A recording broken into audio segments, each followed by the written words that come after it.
Whether you are a social media representative or a business, what do you do about the election year? Is it smart to stay apolitical? Isn't it really about the bottom line and making money? This is West Michigan's Morning News. Steve Kelly, Brett Bakita joining us on the live line. Expert on branding and trust. He heads up Idea Grove. We've talked to Scott Baradell before. Thanks for joining us today. Thanks for having me. I mean, is there a demarcation point to all of this? The election's coming. I remember one time covering a story at a pizza place, and they invited one specific political party to the presidential election. Is that sort of thing smart, or take this floor on this one?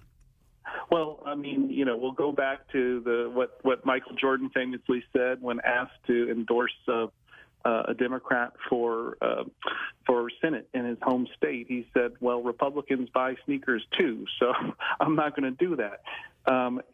If you're just looking at it from a business standpoint, you could be hurting your potential market if you take sides politically. But I saw Steph Curry was at the Democratic National Convention, right? So how do you decide? Does he have a shoe to sell? Maybe that's the... He does.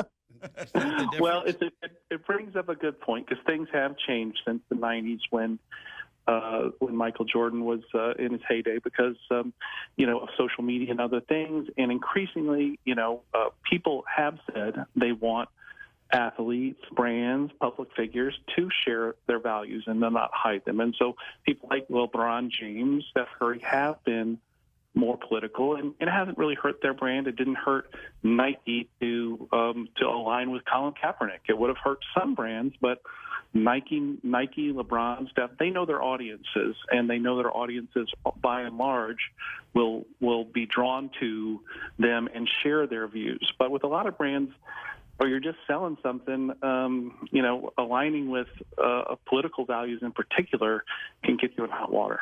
Well, and that's just it, Scott. We talked about this on a different premise, and this was my line. I said, I'm all for, whatever you feel comfortable in doing. Like if you want to be Steph Curry and go to the Democratic National Convention and let people know your thoughts and views, that's fine.